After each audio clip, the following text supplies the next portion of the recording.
del Banco Central Europeo tras esa reunión de política monetaria no han sorprendido al seguir con el guión establecido. Ya se nos decía en febrero que la intención para marzo era una subida en 50 puntos básicos, es decir, replicando la subida anterior.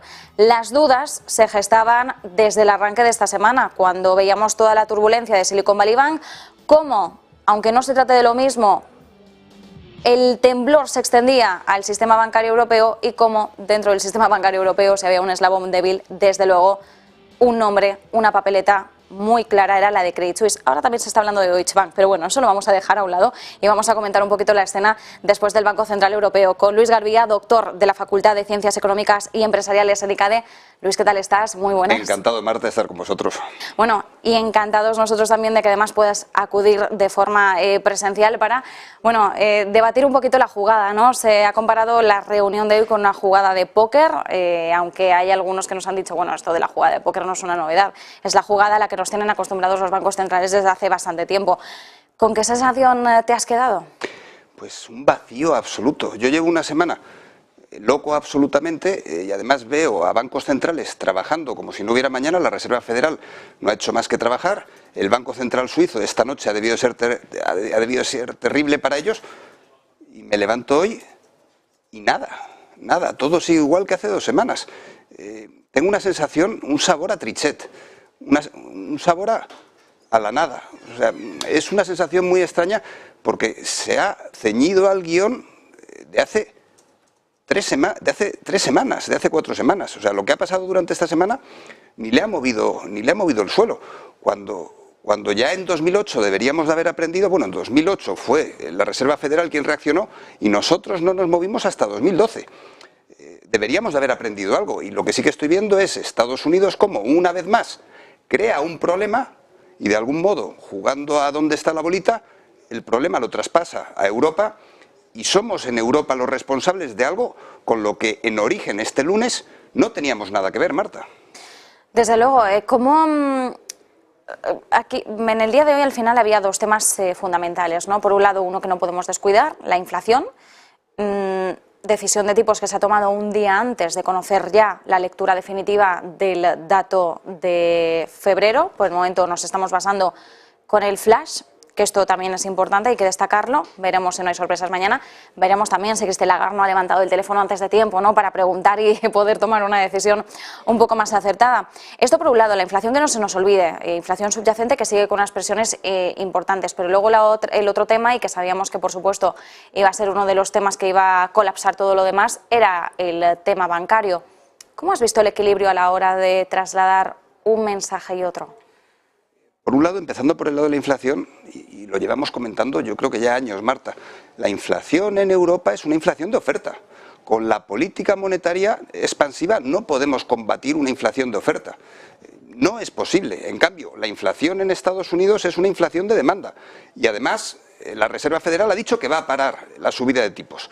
O sea, la parte de la inflación sigue con el guión, que es un guión que a mí personalmente nunca me ha acabado de convencer. Además, esta semana ya ha quedado comprobado cómo si subes los tipos de interés en un año más de 300 puntos básicos, pues estás sometiendo al sistema a unas inestabilidades que al final no sabes por dónde va a acabar reventando, pero acaba reventando. O sea, la parte de la inflación, Christine Lagarde ha seguido con la historia. Y además dice que va a inyectar liquidez si es necesario, sigue el guión suizo. O sea, voy a inyectar liquidez si es necesario, pero al mismo tiempo tiras de la inflación para arriba y la política fiscal europea expansiva. O sea, política monetaria contractiva y política fiscal expansiva. Yo esa parte no lo entiendo. Y luego, la parte bancaria, insisto, el supervisor estadounidense nos ha metido un gol tremendo.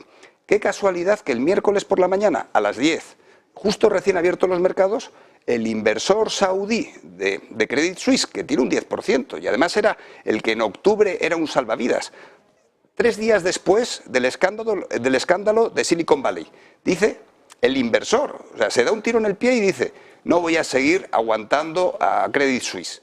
No tiene sentido que un inversor se dé un tiro en el pie, pero es que coordinadamente BlackRock y PIMCO, que en principio es gente de paz, que quiere tranquilidad, que es que tienen más, en total entre los dos tienen más de 12 billones españoles de activos, o sea, no les interesa que haya turbulencias.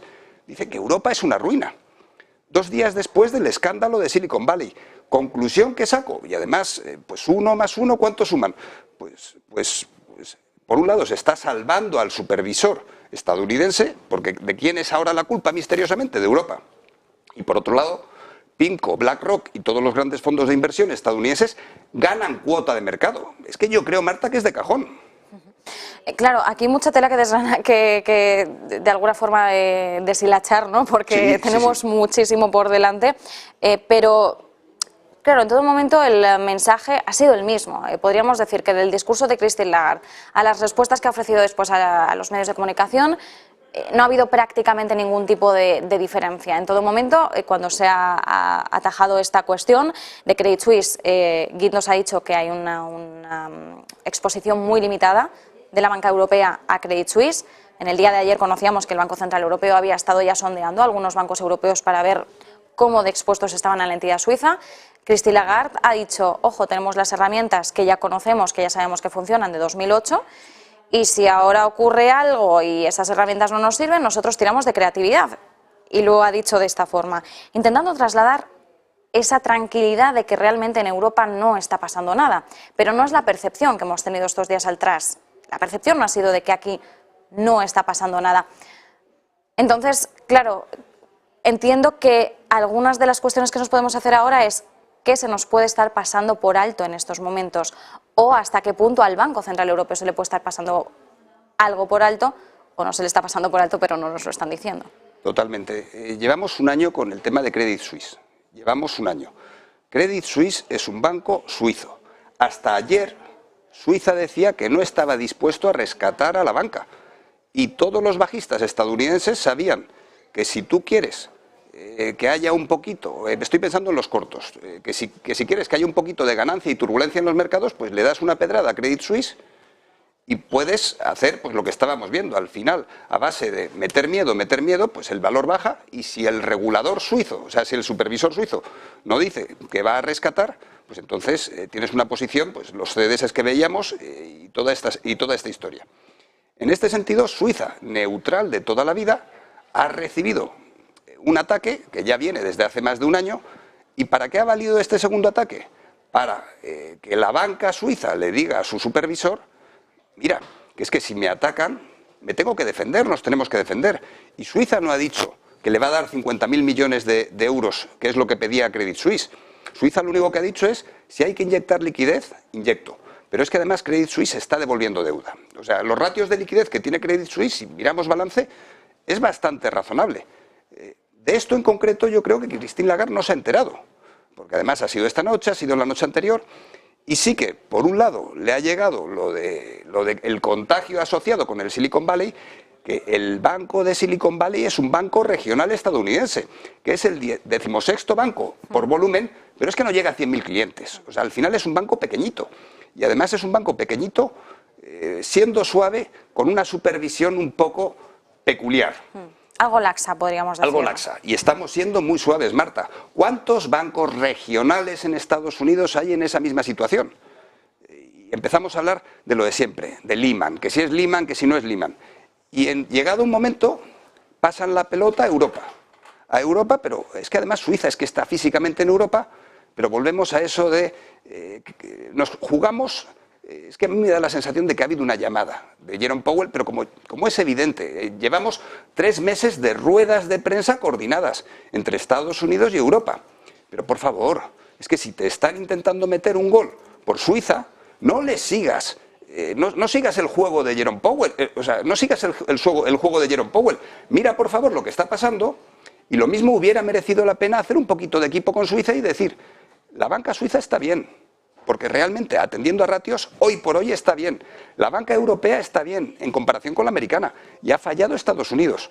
Esto no quita para que toda la banca mundial, con las subidas de tipos, con los problemas de balance, con la cantidad de trabajadores que tiene la banca, tiene problemas estructurales serios. Pero en este caso concreto, este problema el lunes se creaba en Estados Unidos y de algún modo ahora estamos discutiendo tú y yo de Europa, pero que no es Europa, que es Suiza. que lo mismo puede ser Alemania, pero no, o sea, la Europa de siempre, que no va a ningún sitio. O sea, yo creo que a Christine Lagarde, Jerome Powell le ha metido un gol por toda la escuadra y, sinceramente, se ha equivocado y probablemente como Trichet, pues dentro de 2 o 3 años diga, me he equivocado, no volverá a suceder, pero ya será demasiado tarde, Marta. A todo esto, una cuestión fundamental que no hemos abordado. ¿Cómo de acuerdo estás con la decisión que se ha adoptado hoy de 50 puntos básicos? Lo que se nos decía es que si el Banco Central Europeo daba marcha atrás y no seguía con lo estipulado, quizás pues podía trasladar falta de credibilidad, ¿no? Por el hecho de no seguir con el mandato de garantizar la estabilidad de precios para atajar la inflación mediante subidas de tipos de interés. ¿Crees que hubiera sido más adecuado, que hubiera dado marcha atrás o incluso hoy hubiera decidido aplazar un poquito una futura subida de tipos? Por un lado, algo en el mensaje. O sea, puede que la mantengas, pero cambia el tono del discurso. Haz ver que has trabajado algo durante esta semana. Bueno, Lagarde lo ha dicho, dice, hemos tenido unos días muy ajetreados. No ha especificado cómo. Pero mis alumnos, ella lo ha dicho. Y mis alumnos o sea, no salen de copas, o sea, al final yo lo que he oído hoy son excusas de mal pagador. O sea, si tú trabajas, no dices que trabajas y se nota con los resultados. Y yo los resultados que veo es alguien que durante esta semana no ha hecho nada. En ese sentido, pues, a ver, para mí, que un banco central, pero esto es una opinión muy personal, que un banco central demuestre flexibilidad, especialmente en los tiempos que corren, es positivo. Es más, yo creo que si se hubiera cambiado la decisión, lo que tú comentabas, Marta, de aplazarlo un poquito, para mí hubiera sido positivo. Pero al menos lo que pido es cambiar el tono del discurso, que sepamos que hay alguien a los mandos de la nave, porque vista la comparecencia de hoy, sinceramente, y además luego las preguntas, tengo mejores resultados cuando le pregunto algo a ChatGPT-3. O sea, al final una inteligencia artificial yo creo que haría incluso mejor el trabajo que hace Christine Lagarde, Marta. Pues nos quedamos con estas declaraciones. Luis Garbía, doctor de la Facultad de Ciencias Económicas y Empresariales en ICADE, como siempre, muchísimas gracias. Gracias a ti, Marta, un placer trabajar contigo. Pues nosotros nos quedamos con estas claves, con este análisis. Seguimos más, sé que todavía tenemos una horita más de programación aquí en Rolling Stocks. No se muevan, hacemos una breve pausa y volvemos enseguida.